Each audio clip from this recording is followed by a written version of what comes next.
Good evening, Chelsea fans, and welcome to a very cold and rapidly emptying St James's Park, where we have just seen Chelsea be beaten 4-1 at the hands of Newcastle United in what was a really poor second half performance, especially from Chelsea after going into the half-time break at 1-1.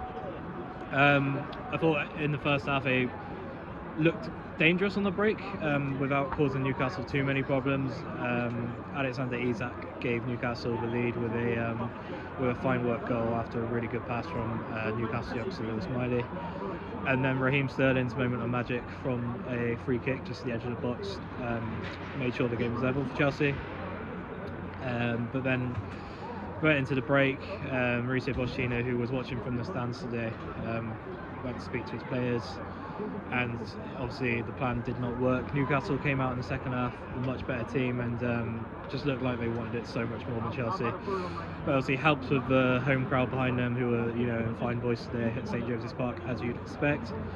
But Chelsea just capitulated really in the second half, and a real lack of discipline was on show for the visitors. Reece James was sent off at 3-1 down after Newcastle scored two quick-fire goals through Jamal Lascelles and Joe Linton after such a poor mistake from Thiago Silva, and then Anthony Gordon got one towards the end of the game to really compile the misery on Chelsea, who now make the long trip back to London with no points, and it feels like after a really strong 2 games before the international break, it feels like another step back from Chelsea.